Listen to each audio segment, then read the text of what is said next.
So first, let me say hello and welcome to all my fellow speakers, as well as the audience today.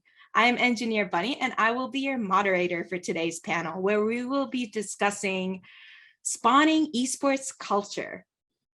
Now, I'm looking at this topic and the title, and I look at esports.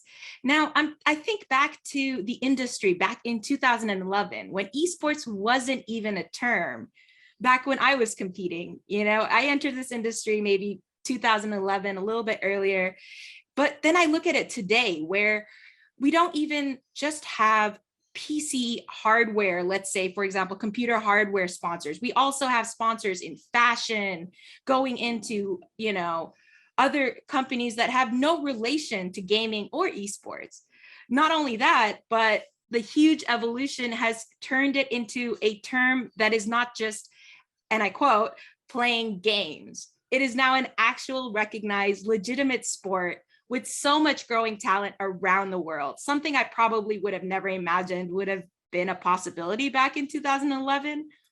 But in the last few years, it is evident that the growth is not just on the rise, it is exponential. And it is going throughout all the industries, not just esports alone, not just the PC industry alone. Like I said, I'm seeing fashion industries now take an interest in teams, and fashion industries, you see movie companies taking interest in games like Fortnite, where they'll have characters in there, etc. So it is, it's evolved to a level that I didn't think I would see, but I'm quite excited to see what it is going to become. I mean, I honestly cannot even comprehend 5 years from now what esports will be. But along with this evolution, there are going to be a lot of challenges in this evolving industry. So I'm going to go ahead now. And now that I've sort of gave you a little bit of an intro to what we're going to be talking about, let me go ahead and introduce the speakers that we do have here today. So currently today, at the moment, we only have 2 speakers that arrived, although initially we were supposed to have a full house, but that's all right. So let me go ahead and start with Akib, who is marketing manager at a multinational gaming conglomerate. Could you tell us more about that, Akib? Hello, Bunny. Hello, everyone. So, yeah, I've been working in this industry for quite a while now, and I started my journey specifically as a marketing professional in the gaming industry with Garena Free Fire. And that's also when Garena Free Fire started their official journey here in Pakistan. So I was like a key part of it. And it's just recently I switched to another multinational gaming conglomerate. And yeah, that's and I'm a gamer, so yeah, very relevant.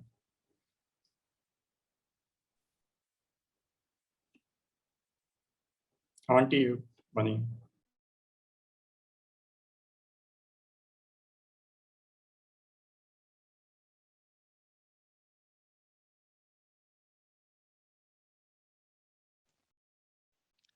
I think we can hear you, Bunny. I cannot hear you, at least.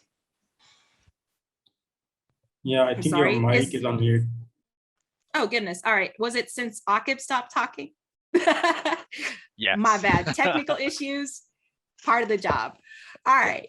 So thank you, Akib, for your introduction. We'll be moving in to Rodrigo, who is actually covering for his co-founder. And he is also the co-founder and CEO of GamerSafe. And as I can see here, he is a product expert with over 20 years of experience in big tech companies like Asus, LG, and Intel.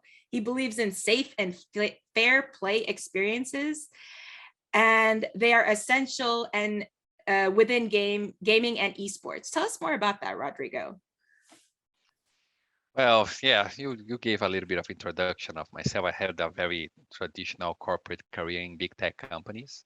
The last big ones that I was the pleasure to be part of was Intel, sitting inside the gaming business unit for some years. And over there, among other things, I was just looking in this grow, how to keep gaming market growing. As you know, Intel was one of the major brands that really invest on esports back on early times, right? Um, and by exposing myself to that and mixing my passion, which is gaming, because I'm a lifelonger gamer, with my profession, I really had opportunity to understand from behind the scenes the industry, how it works, and of course understand that the challenges that we have around it, right? So no doubt the overall industry and whenever we see the opportunity, there are a lot of upsides, and you see the results on the market in this exponential growth, as you mentioned. But of course, we are as an industry, we really have to tackle some issues because we know that frauds, crimes, and toxicity compromise every single online platform, and we need to protect what's going on around gaming, and that's basically my current passion and venture. So Gamer Safer was founded 2 years ago to promote fair and positive experiences within games and esports. And yes, we are there making sure that we are securing competition integrity and keeping the competitive space a nice place to everybody to join. Thank you for that, Rodrigo. That actually will make for a very exciting panel today. After we, of course, go over, I think I had given you guys round one's question, which we'll now introduce to the panel and the audience. And then after that, we'll have a co-discussion. And I think this will definitely be something that we should, not only that we could, but we should talk about, because as I mentioned earlier, we were talking about how fast this industry is evolving. And along with that come challenges, and safety is definitely one of them. So that's definitely something to be looked at. As we, I would be introducing some other panelists, but they might be arriving a little late. I'm not sure, but let's move in to our first section of this panel, which I refer to as round one. Now, this is concerning a very important question, and I really do want to hear from Akib, especially with his background, and Rodrigo with his background. I mean, of course, at this point, I am more I'm a moderator. Yes, I do have all the esports experience, gamer, had competed back in 2011, but I am more excited to hear from you guys, Akib, especially since you're in the current, and Rodrigo, since you are, in the whole safety part of, gaming and esports. So let's start with you, Akib.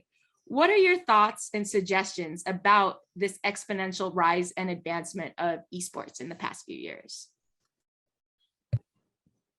Okay, so it's very much real. Obviously, it's happening, and if we compare it to the previous decade, obviously it's very significant. And like you said, it's kind of exponential. It has been growing exponentially in the past few years. And I would actually, if we go back like a couple of years when the COVID just hit us, people actually, since the lockdowns came into place, people were looking for alternatives to their outdoor entertainment because obviously they had to stay back home and they didn't have much to do. So, and we witnessed a lot of people actually putting up posts and queries regarding gaming cell phones. So we saw a very significant jump in cell phone gaming during that time, especially because even some of the retail stores were working in a very limited capacity. So, sourcing PC parts was quite a bit of a hassle back then. So, and since then, some cell phone gaming brands, they saw the opportunities, they saw the potential, and they moved into the market. Since I worked for one of those brands, I'm aware of what processes they went through, what was their mindset behind it. And that was, I think, we need to credit them for that. That's where this culture sort of, burst out. Especially because before this, we never had we never had branded individual gaming tournaments. And the first time that companies came in, they started their marketing and other operations officially. They invested a lot of money in esports. So they were like doing a lot of giveaways, the usual step that comes under marketing. But the major shift that you saw was in esports. Huge prize pools, bigger tournaments. They sort of, so initially it was restricted to the major cities, but then eventually they started, inviting other cities to attend as well, and they started localizing these tournaments as well. So more representation from all over Pakistan, and more participation, more hype, and that sort of started a culture where other brands started seeing that as an opportunity. They started seeing the potential that was earlier hidden. So yeah, I think that was like the starting point for this exponential growth, especially in our country. And I believe it's very much real. It's moving now. The gaming brands are bringing their servers, and there's another game coming up, which is a mobile gaming game. So and they're bringing esports as well. So the wheels are now turning. They're in movement, and this is only gonna grow from here on. So I believe that's very much real, and it's everyone can witness this.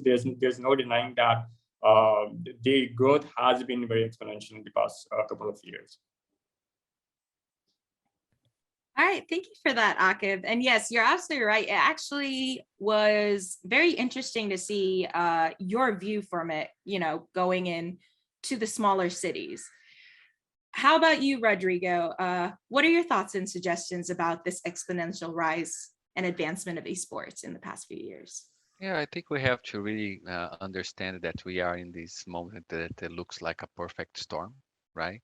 But this came out of many factors that culminate where we are. So it's funny, I'm a little older than you guys, right? So yes, we are talking about competing on 2011. Actually, I remember back on 1995 when I was putting LAN PCs to compete with my friends on Doom, right? So if you see the appetite for the competitive part of gaming are around for a long time, right? So I think, and this is really important to acknowledge, right? So we have like a 2-3 generations of gamers well consolidating to gaming that always love to compete somehow. So yes, the desire is already there, and the foundation in terms of players is already there for 2 generations at least, right? And in parallel with that, what we saw was, of course, games evolving to facilitate the mechanics on the competitive space. Games are now designed to be an esports title, right? And to foster that. And of course, in parallel with that, the people that were just gaming was also having the access of watching that. So this driver of the audience, right, and all the power of streaming is basically the fuel that brands are understanding to go there and invest, because that's basically all the media and entertainment industry, how it works. So this is the perfect storm. So we have a large foundation of players that always loves to compete, and game is just amazing for that. We have, of course, the amateur to the semi-pro and pro level. So everybody can be an esports athlete right now in a different tiers and have fun with that, right? And yes, the money coming in through sponsorships and endemic and non-endemic brands. So this is how we are seeing this perfect storm, and that's how over suddenly it sounds like, oh yes, it's coming, but it's actually is a foundation coming from a long time. And of course, looking for the future, I think there are many opportunities and challenges presented. And I think that the challenges and opportunities are slightly different across which angle of esports are you looking into, right? So, of course, on the amateur level, where we have the a wider number of players competing in tournaments online or in real life, you have like 99% of players are actually playing on grassroots and amateur levels, right? Nowadays, we have thousands of platforms available to them. And of course, the ones that really succeed in this path, they have the opportunity to become pros and become real stars in the whole world, right? So this is amazing.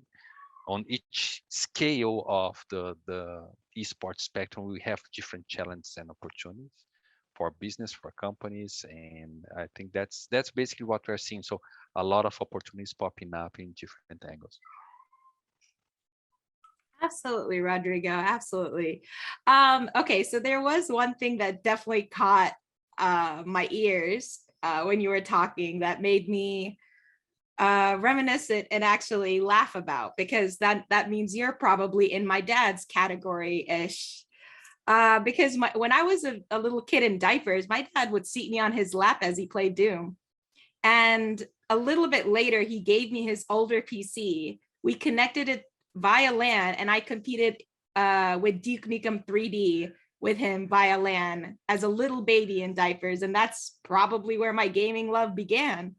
So I'm not sure. I'm a genetic engineer, so I don't know if it's something genetic or what, but my dad was a gamer and now here I am. It's just fun. That's it. So it's not only genetics. It's really fun, and many people like it, right? The one funny part though is my dad quit gaming after I beat him. That I still do not understand why he did that. I still need to ask him that question. He stopped gaming that one game. We played a game of Duke Nukem 3D, and I believe he quit gaming forever after that. And that was because I discovered the bazooka and the jetpack, and I would fly above him, see him, and bam, then he quit. Yeah, it's not that funny. Play with my kids too. Yes, they are getting too good. So Oh, absolutely. I actually think in general, just, if when we're talking about esports and gaming, I think that gaming itself does give a child a little bit of an advantage on using their own analytical selves. I mean, to be honest, I don't think I would have learned the things that I could and have, to this day, if I didn't have gaming involved. And, the factor of, trying to beat the game using analytics to think about when you're competing, like I was with my dad, there's always, people are always saying, oh, kids play too many games. But then now we have esports coming in. Now, there was something that earlier I was thinking of, which you actually also, you both had reminded me about, is this whole thing about esports also advancing into education. If you've noticed, there's a lot of esport courses that have started, degrees in universities. There are sponsorships going to students so they can study the same way they would a sports sponsorship. And so, like, seeing all of this together, as well as, in the educational prospect, going from back then where we saw esports as kids playing too many games to today where esports is, a way to harness growing talent. How do we differentiate the two? And how do we, because the rise was so sudden, we never really had a line where we said, okay, now here is where we say it's not just playing games, or, it's an actual talent, talent that can be harbored. And so what are your thoughts about that, Akib? Okay, I think, yeah. So it is a recognizable talent, and obviously it doesn't come to you overnight. You have to spend time on it. You have to improve your skills. There are people who have been playing for decades, but they play for fun. They don't put much of their cognitive abilities into learning the game, learning the strategies, and all of that kind of stuff. So in order to obviously progress in any profession, you have to improve your skills. And people who are doing that, obviously, they deserve the recognition. They deserve it as a separate, recognizable sport and a domain. I believe, like, we're still not there. We have seen some gaming programs, like proper programs taught in universities for certain games in certain countries. but not as yet here in Pakistan, and I believe in most of the countries around the world. We're still getting there. Eventually, we're gonna get there. It's gonna get the recognition that it requires, that it deserves, and but yeah, it's still sort of, I would say, like the line between education and gaming is very thin. And in order to like create a very distinguishable domain between the two, I think it's still gonna take some time.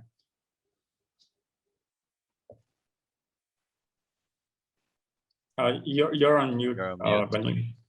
Oh, I was going to say, absolutely, Akib. Did you have something to say about that, Rodrigo? Yeah, so I think that's funny, right? And very interesting because I'm living here in the U.S. and over here, we, the education piece, right? They sports in the education system is taken very seriously, right? So since you are a small kid up to the university, is uh, traditional sports is a path to careers in the U.S., right? So yes, we are seeing this flourishing over here.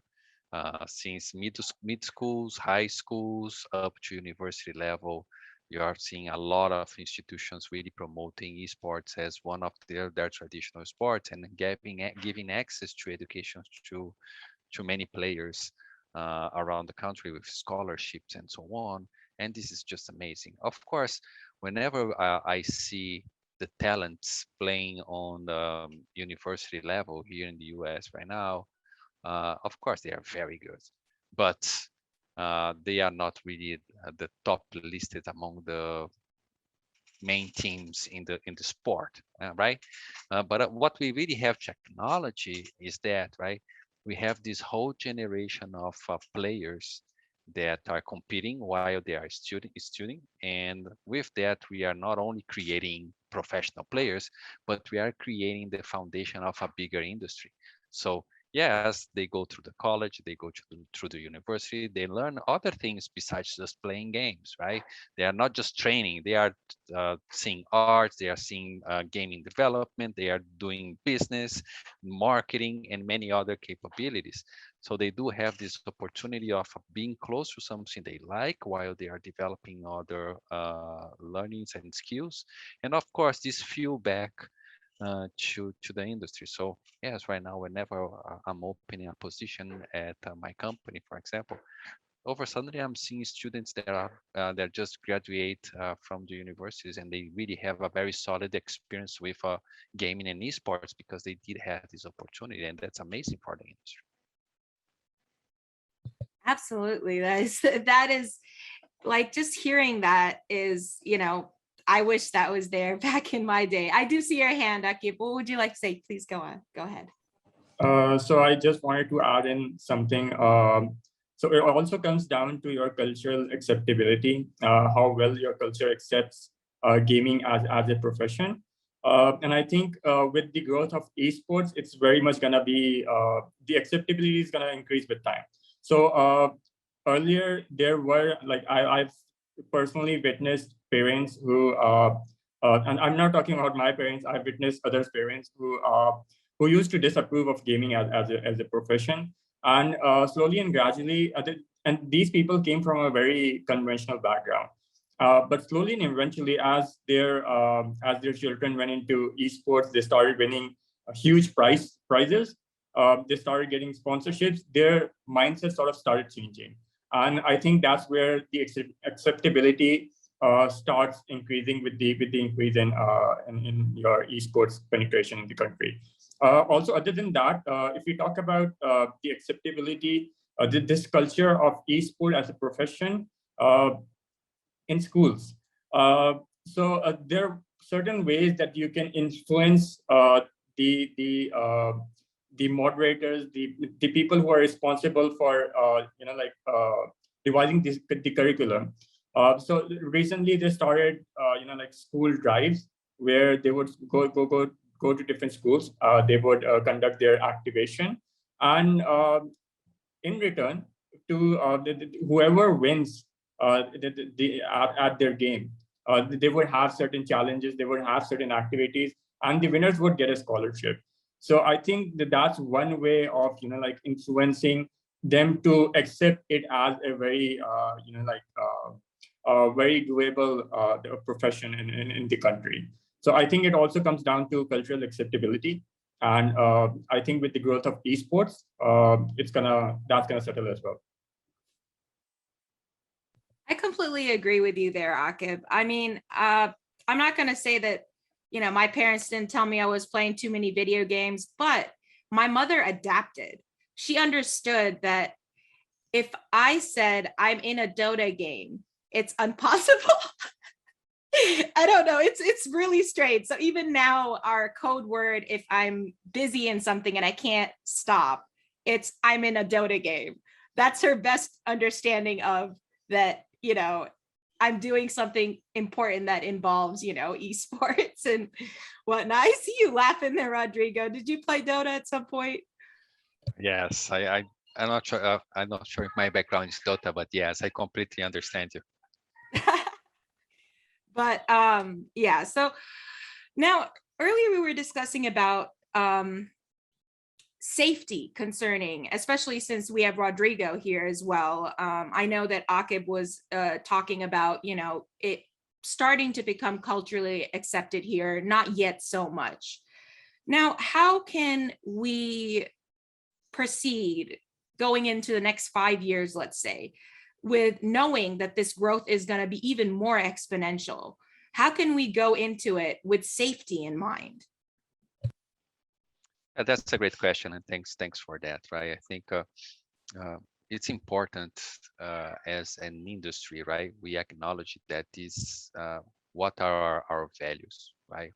And what kind of environment do we want to create for players, for athletes, for parents, for professionals, and so on, right? So really set the standard higher is the path to make this whole market sustainable, right? And I think this is really important. So whenever we look specific, of course, we can talk about safety inside online gaming, and we have like a wide spectrum of challenges because it's a very social platform and everything can happen from bullying, harassment, hate speech, sexism, racism, identity theft, scams, bots, rumors, and so on.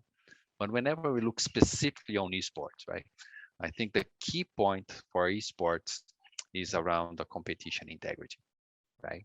Because if you really have this funnel from amateur to pro, right, um, what makes people evolve from just a passion into games and becomes a profession is really to have a fair opportunity to go there and compete. Right now, many platforms are competing online.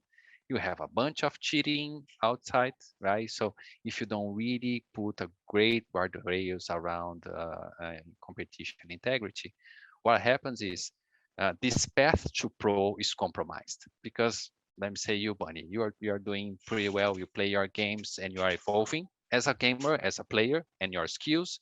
And now you are able to not only win the smaller prize pools, but you are start to grow up in your path and aim more important tournaments, but still not on the professional level, right? So in the middle of it, and yeah, someone is just using cheating against you and emptying the prize pool. So what's the incentive for you to really build a solid career if you don't have a way of compete? Likewise, right, by being a female player, you know better. So we need to make sure that on the amateur level, right, whenever a female player is playing, she can really open her mic and speak without being harassed. Why? Because those games are collaborative. If you cannot speak in a game, how can you collaborate with the team and how can you train and reach at the next level? So all of those components are so important for us to see a more diverse and safe a professional level. So yes, I'm good enough. I'm in a fair and positive environment. I'm growing my skills, right? And I earn my path to pro. And of course, nothing really compromise things in the middle of the path. So yes, cheating is a major issue. We have to tackle that mostly on the amateur and semi-pro level. Of course, on the pro level, there are some issues, right? So match fixing and this kind of things. But I think this is really punctual because whenever you reach the pro level, yes, you already have a lot of, we have sponsors, you have your reputation, you are streaming all the time. So less likely we have this kind of challenge, but the path to pro, I think, is what we really need to guard.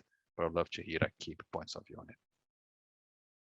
Yeah, absolutely, Rodrigo. Akib, I saw that you had a question concerning something Rodrigo said. Yeah, so I have a question for Rodrigo. And it's very much regarding cheating. Like he said, obviously you need to have a fair system in place. And cheating, since most of the qualifications for a certain rank, they start from your home. Like you don't have to go somewhere. You play online, you play leagues, and that's where you get your recognition. So the question is, since you might be aware of the abundance of cheating and hacks that are now available, and they're almost like I'm telling you from my personal experience, like CS:GO is full of hackers. Similarly, Riot came up with a very good anti-hacking system, but still we have been witnessing hackers in that game as well. So they every time a company invests in it, there's still someone who breaks through and like gets something out there that sort of makes the whole system very unfair. So how do you see this going in the coming 5 years? Like, what would be the best way to tackle this? Because obviously, this makes the whole system very unfair and very uneven for people who might be deserving. Like, there are a lot of people who do not make it to good ranks, who do not make it to the leagues, but Yeah, they are very skilled. yeah, and you are right. So it sounds like an endless job try to tackle cheating. And we see, if you see the number of updates on anti-cheating solutions, is just crazy, right? While I was at Intel, we had opportunity to do extensive research about cheating. And there are different levels of cheating, to be very honest, right? So there are the ones that are more popular and that is easier for game platforms to tackle, right? So just by searching on the internet, they found a new cheat over there. They do reverse engineering and they solve it very fast.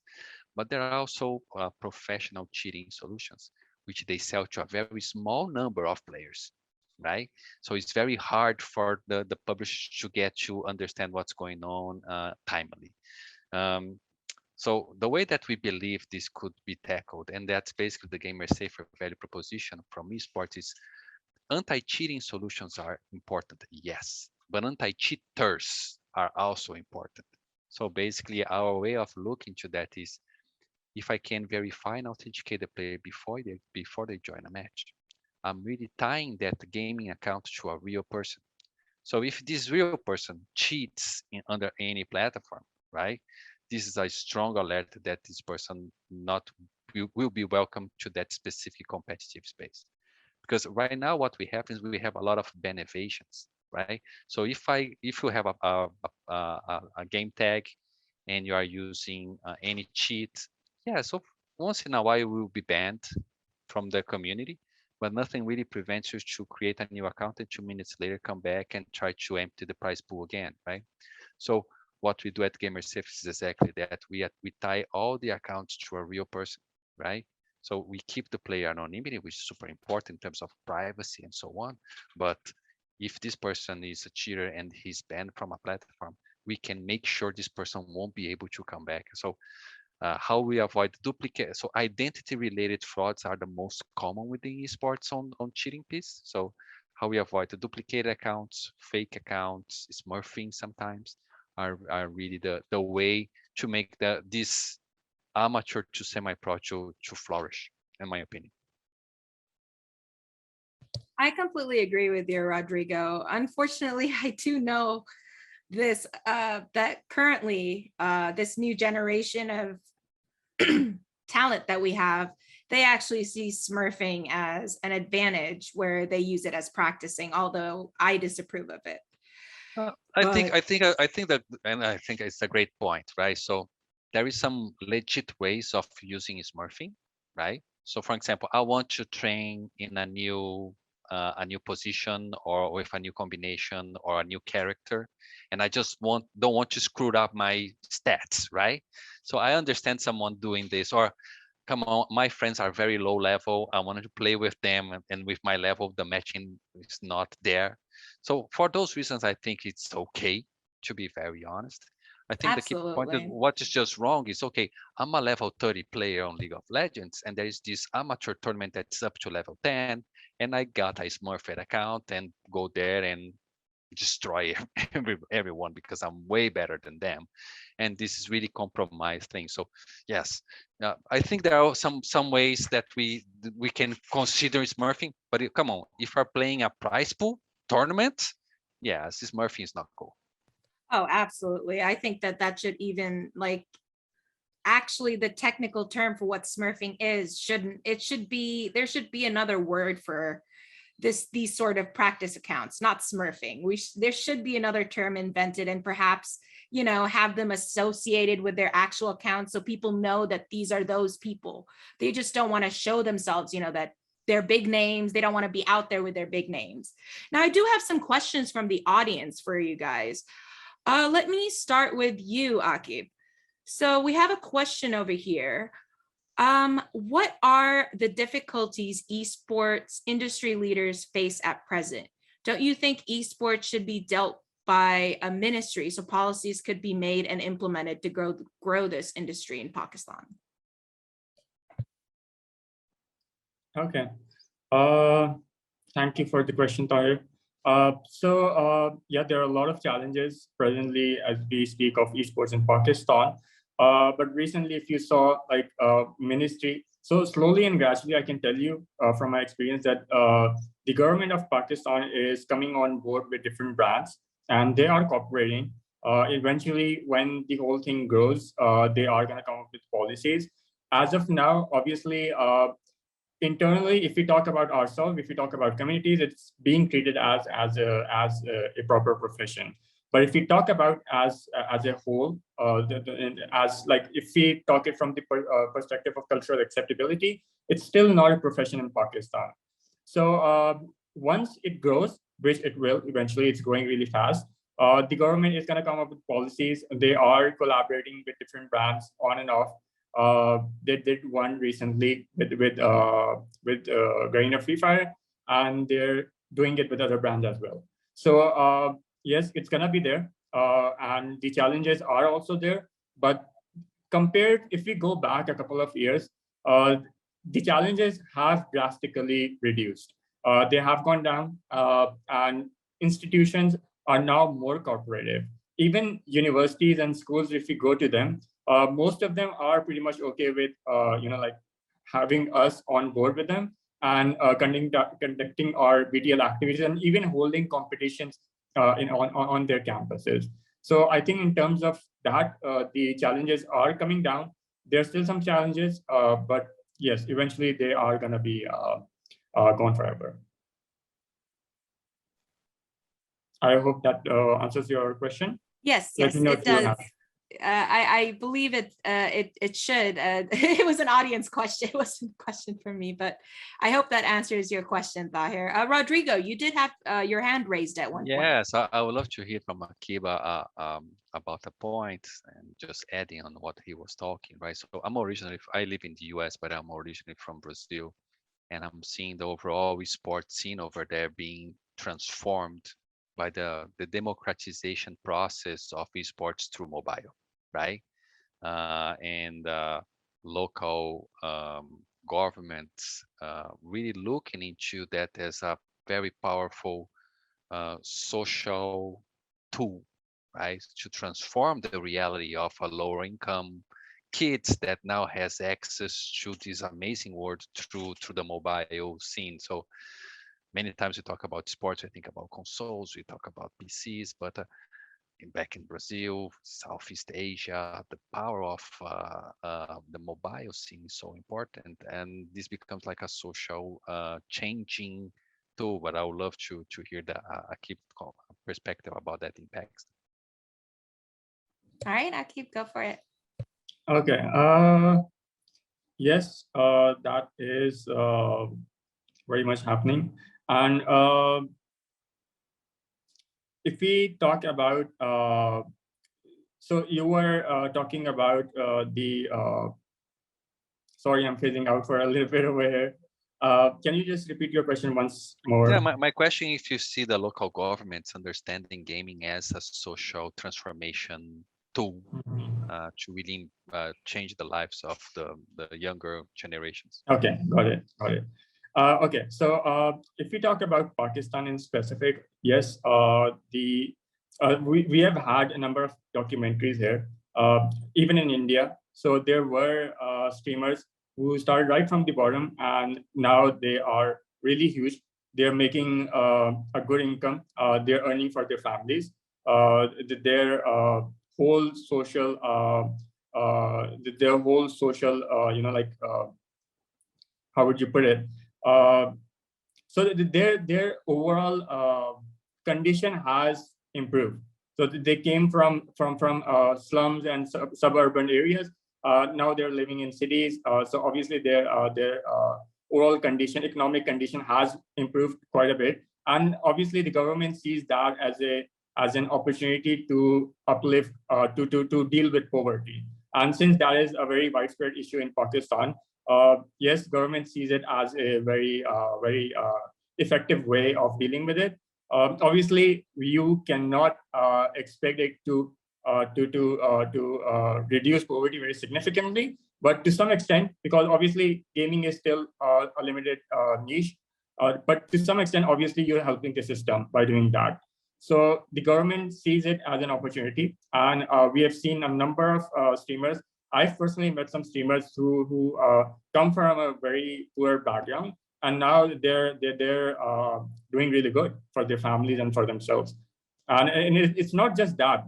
So before that, they were nobody. They were introverts. They were stuck in their homes. They wouldn't do much, and now they are all social. They're going out, and they've earned a name for themselves. Thank you, Akib. I think that kind of sums it all up. There is also another question for Rodrigo from the audience as well. That from a security point of view, is the security and safety solutions that we have at the moment, are they at par with current games? I'm assuming they mean like with the current esports environment. Yeah, unfortunately not, right? So the way that, if you see most of the tools that we have on the market, so of course we discussed a little before the cheating piece and the competition integrity, and yes, it's a challenge, needs to improve. We are here to help that, and of course publishers are working hard in that perspective too.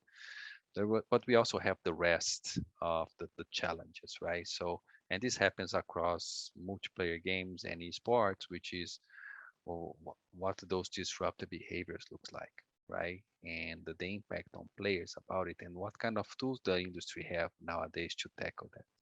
So there is a study that shows that 83% of players experience some sort of harassment inside online games in the past year, right? So 73% severe harassment, 54% has sexual harassment. So is challenging, right?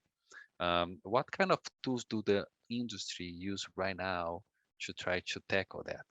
They are basically trying to use moderation, but moderation is hard because you're trying to find needles in haystacks, right? Billions of interactions, you try to understand what's a bad or a good interaction is challenging. So the market really needs some more proactive protection and new technologies. So I see a better future. I see some things coming. GamerSafe is one of those solutions, but I'm seeing more things coming to improve that scenario. That's honestly really good to hear, because I completely agree with that aspect. As I see from Samar, we do need to wrap this up. So I would like to thank you both, Akib and Rodrigo, for being with me here today. We were supposed to have a full house.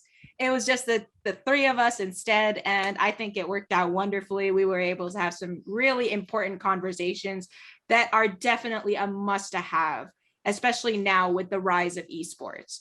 So hopefully we can, this will be something that we can touch on in a future date in a more advanced, manner. All right. Hi again. I think this was fantastic. I am so glad. Oh, no, you didn't have to hide your face yet, Rodrigo. That's okay. So yeah, I think excellent conversation.